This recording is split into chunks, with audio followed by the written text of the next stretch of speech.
Dear students, in the last lecture we have seen the first part of the second lesson from your textbook on saying please.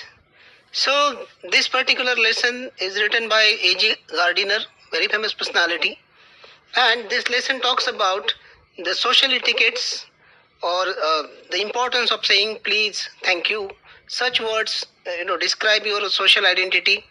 As we have seen in the first part at the beginning of the lesson, that I gave you two situations and asked you to react, or what kind of reactions would be there if you are in those two type of situations. Now we have discussed about Sachin Tendulkar, the way he answered Andrew Caddick with his performance. Not verbal answer was given by Sachin Tendulkar. I always believe that whenever someone puts question on your ability, your talent, your credibility, don't give verbal answer, because words people may forget, but give your answer with your performance. For example, if someone puts question on your ability to get good marks in 12th standard, don't answer verbally that I will get these many marks and all that. You should give your performance the way you are expecting to give, and prove that person that yes, you are the best. No one can stop you.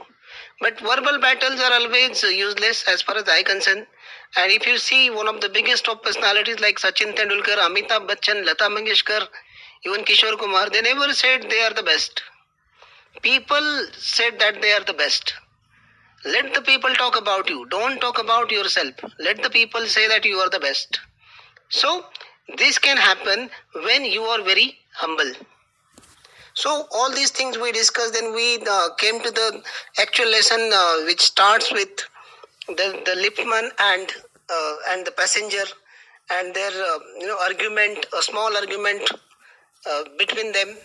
The passenger said top means top floor, and the liftman was expecting please, that word, that request. In addition to that top please, he was expecting, but the man refused to say please, and the liftman, out of rage, out of anger, he threw his passenger out of the lift. So these many things we have seen in the first part. Now let's go to the second part, remaining part of the lesson, and see what it contains for us. If you see on the remaining part, it starts with this thing.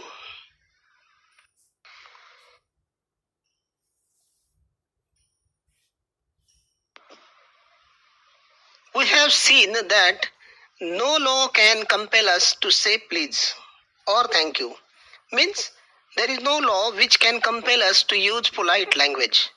It is your own discretion in that sense. So all those things we have seen. Now see the second paragraph on this page. This does not mean that the damage are negligible. We were talking about Lipman. His damage was more than the person who was actually thrown by him out of the lift. The pain of a kick on the shin soon passes away. If you are being hurt or hit by someone on your face, that wound may recover soon, but not of the words. This is what the writer is trying to say.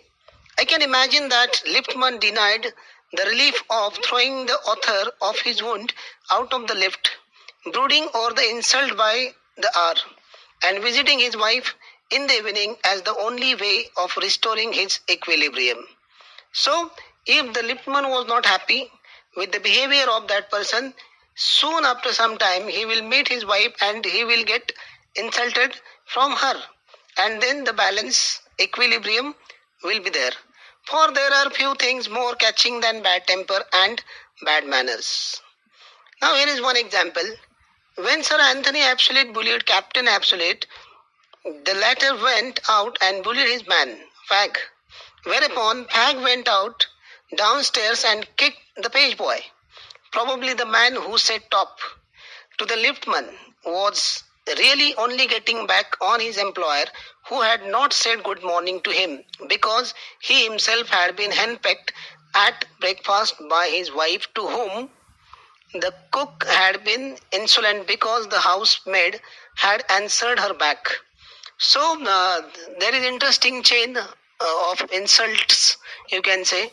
The liftman was not happy because his employer did not answer or gave answer to his good morning, because his employer was in some other problem. His employer was insulted by his wife. His wife was not in good mood, and she insulted the employer of liftman because her servant was not obeying her orders, and all those things are there. So this is very common familiar sight in your family also. If your mother is not happy with you, maybe there is some words exchanged between your mother and father. Your father was not happy with your mother because he was not happy in the office, because something had happened in the office, and he was trying to compensate with your mother, and your mother was trying to compensate with you, and you will try to compensate with someone else. So the chain will go on and on in that sense. So if these things continued, we infect the world with our ill humors. So ill humor is one more thing. Humors are okay, but ill humors are, bad humors, you can say. Bad manners probably do more to poison the stream of the general life than all the crimes in the calendar. So bad manners are more worst, you can say, than poison itself. For one wife who gets a black eye from an otherwise good-natured husband, there are a hundred who live a life of martyrdom under the shadow of a morose temper. So, some unhappy people are also there, and there is one example given by the writer is this: if a wife gets a black eye means unhappy expression from otherwise a good-natured husband. There are 100 who live a life of martyrdom under the shadow of a morose temper. So many people are living in that unhappy mood. But all the same, the law cannot become the guardian of our private manners. Yes, there is no law as such which can protect us from our temper, you can say, or the people's temper, vice versa. No decalogue could cover the vast area of offences, and no court could administer a law which governed our social civilities, our speech, the tilt of our eyebrows, and all our modes of manners. Now, see, one and all, we can say that. See, the behavior, if you begin from the beginning of today's lecture, you will find that the behavior of the liftman was wrong as per the law, as he physically hurt the passenger. The mistake of passenger was rude language. Fine. The pain of the passenger can be analyzed, but not of the liftman. One must agree that physical injuries can be healed in some time, but verbal injuries are much more hurting. The moral is simple. We should be careful about the words we use. Now here is a funny analysis as we discussed the chain of insults. The funny analysis is this: the passenger may be trying to give answer to his employer's rudeness for him when he was arguing with the liftman. His employer may be compensated his insult which was done by his wife. The wife was trying to give reply to maid when she insulted her husband. The list may go backwards. So all these people were unable to answer to actual recipient, so they were rude and ill-mannered with others. This is very important. These people were unable to answer to the actual recipients whom they supposed to give their answer, so they were rude and ill-mannered with others. That means they were compensating, including the liftman. One expect that there should be any law which can govern our society. So that thing will come here at the end of the page, you can say. There is no law as such which can govern our things, our society, or there is no law which can cover our rudeness. There is no law which can protect from uh, black eyes of the people, or the certain faces of the people. So all those things are mentioned on this particular page. See last paragraph. But though we are bound to endorse the verdict against the liftman, most people will have a certain type of, you can say, certain sympathy with him, while it is true that there is no law that compels us to say please.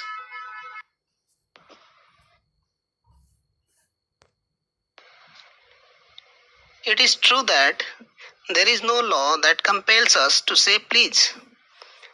There is a social practice much older and much more sacred than any law which enjoins us to be civil. Yes, we are bound to law, but before these laws were invented by the human beings, we were practicing social behavior which is called as very sacred one, very nice one, you can say. And the first requirement of civility is that we should acknowledge a service. Please and thank you are the small change with which we pay our ways as social beings.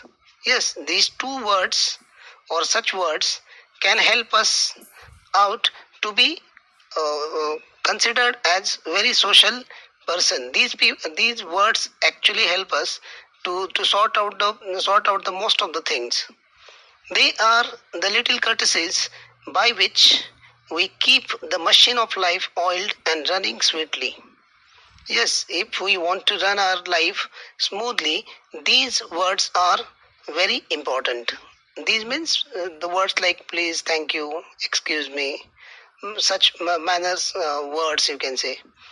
They put our intercourse upon the basis of friendly cooperation.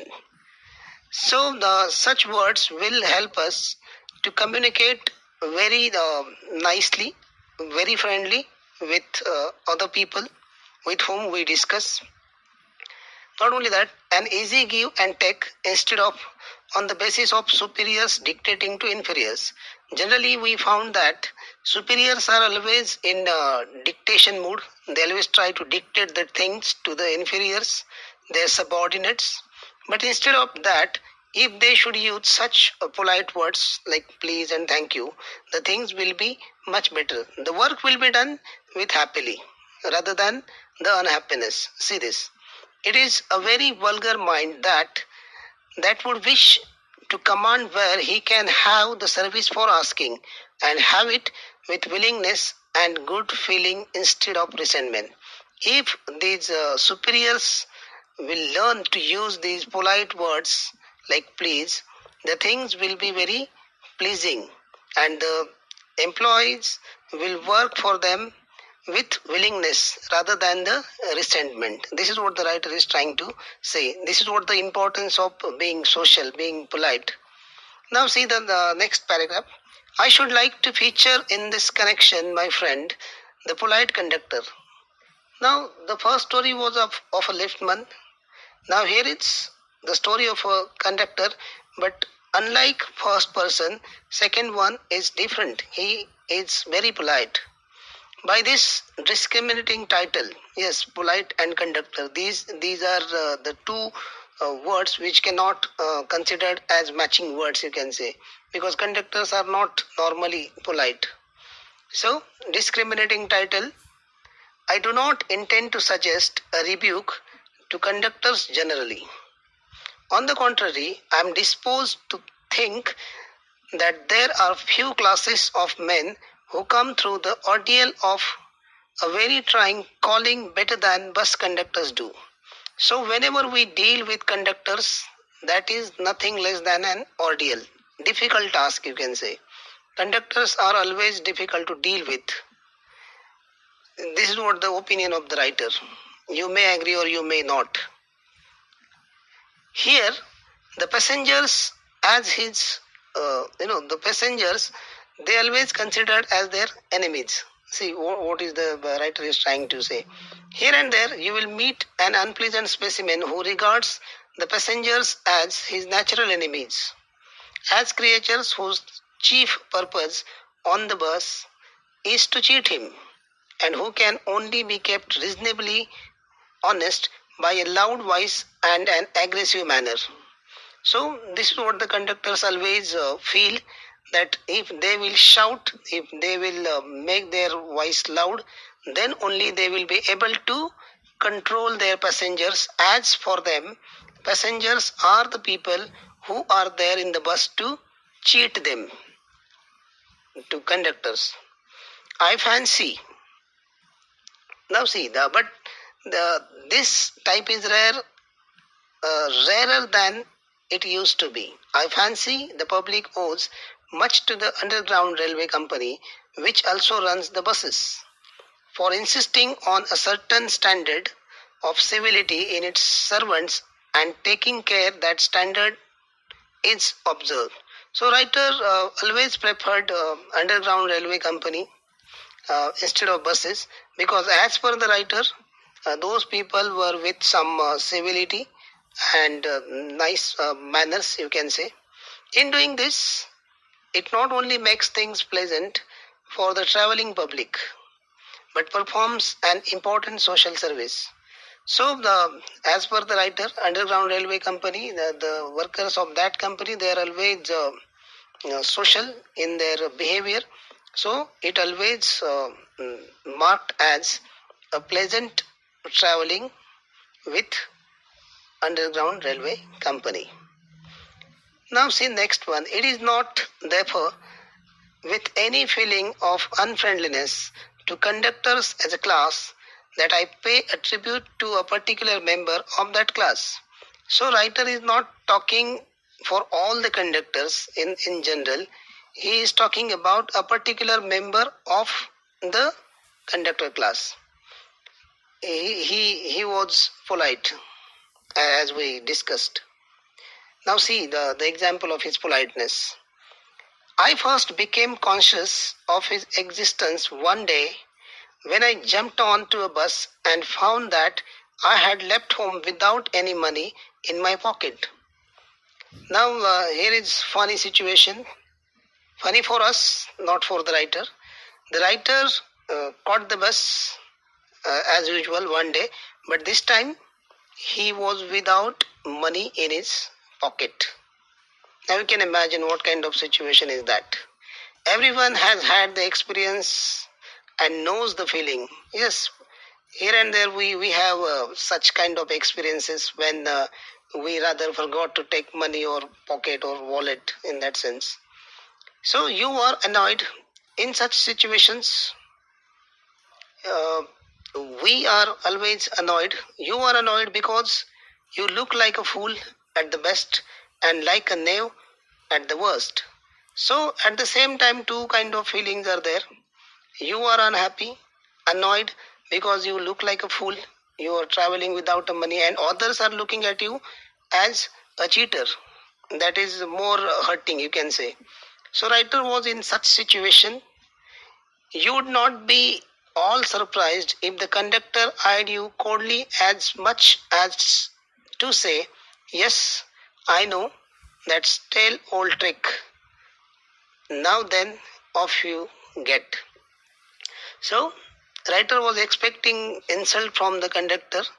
Writer was expecting that the conductor would come and ask him to go out, as the conductor might think that writer is trying to cheat him with some tricks. So all those things are there. One and all, we can say that this particular page, very important one. See the brief summary of the page. It can be given like this. First paragraph, second and third. Some people may show sympathy toward the liftman, and there is no compulsion of being polite by the law. We must practice to be more civilized. It should be practiced by us. The words like please and thank you can make social changes. You might surprise, but these words can make social changes. The behavior of a person must be courteous and very polite with its subordinates, especially when you deal with your subordinates, inferiors, juniors. You should always be very courteous. The command may spoil the soul of the work, as his willingness may replace with resentment. If you are not polite with your subordinates, the person will work for you but without willingness, and that willingness will replace with resentment or anger for you and for your company, for your firm. Another example of a polite conductor. Now, second paragraph talks about the conductor. Writer had given an example of a conductor. His behavior is totally against of the liftman. Generally, the experience with conductor is not pleased one for us. Generally, the conductors always try to control the passengers with their loud voices. It can be seen anytime, anywhere in the bus. The writer was in favor of Underground Railway Company. That is also the information we got because of their nice social etiquettes and behavior. Now, the third and last paragraph on this page, the writer shared his incident that happened with this polite conductor. The writer forgot to carry money one day and he realized it in the moving bus. He was expecting an insult by the conductor, as one may guess. So, all these things are there on this particular page.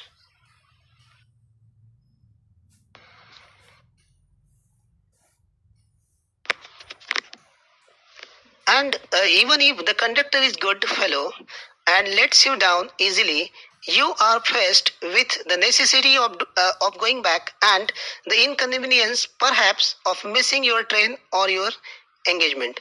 Even if the conductor allow you to go back to get the money, but there are chances that you will miss your train or the next things or whatever the engagements, the programs and all that. If you miss your wallet with you. Having searched my pocket, see the next paragraph. Having searched my pockets in vain for stray coppers, means coins of low value, and having found I was utterly penniless, I told the conductor with as honest a face as I could assume that I couldn't pay the fare and must go back for money. The writer offered to get down from the bus as he did not have any money with him. See the answer of conductor. Oh, you needn't get off. That's all right. He said, it is okay. If you don't have money, fine. Stay here. He offered that to the writer. All right, said I. Writer said, okay, but I haven't a copper on me. But he said, okay, it is fine that you are allowing me, but truly I don't have any kind of money with me. Oh, I will book you through. He replied, where do you want to go? The conductor asked him, no problem, sir. Even if you don't have money, I'm there. Where do you want to go? And he handled his bundle of tickets with the air of a man who was prepared to give me a ticket for anywhere from the bank to Hong Kong. So the conductor was honest in his answer. He was not making fun of the writer. He was not mocking at his situation. He was literally trying to help the writer. He booked his ticket. See, I said it was very kind of him and told him where I wanted to go. And as he gave me the ticket, I said, but where shall I send the fare? He said, okay, fine, sir, you have helped me. But when and how? How can I give you back? Oh, see the answer, conductors. Oh, you will see me someday. All right. He said, okay, you will see me someday. He said cheerfully, this is important, happily, not sarcastically. He turned to go, and then luckily my fingers, still wandering in the corner of my pockets, lighted on a shilling, and the account was squared. But somehow, luckily, the writer got some amount, some money in his wallet, in his pocket, and he purchased the ticket of his own. But the fact did not lessen the glow of pleasure which so good natured an action had given me. So even though the writer paid for himself, but the incident made a mark on his mind where he met a nice conductor. Generally, we don't meet such type of people.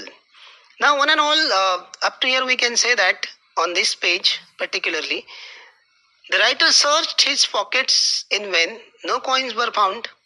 Yes, he tried to be as honest as he could and offered to get down from the bus. But the conductor surprisingly said that it was all right, no need to get down. The writer honestly said he was without money. Still, the conductor booked his ticket. The writer thanked him and asked where should he return the fare which the conductor paid for him. The conductor said that the money he will get it from the writer any day or someday, you can say. That day he can pay. In all this conversation, the conductor was very polite and happy. As he was about to turn, the writer found some coins in his pocket and he paid it to the conductor. Suddenly the writer got the money and he paid to the conductor, and he got his own ticket of his own money and all that. This incident, but the importance of incident is still there. This incident was a different in writer's life where he met a kind-hearted and polite conductor, kind-hearted person. Conductor, kind-hearted and polite. See, so one and all, we'll stop here. The remaining part of the lesson we will see in the next lecture. As we have seen 2 lectures, since last 2 lectures we are dealing with this particular lesson. First of all, we saw the example of liftman, and then we came to the different one, polite one, the conductor and all that. So we'll stop here. Thank you so much.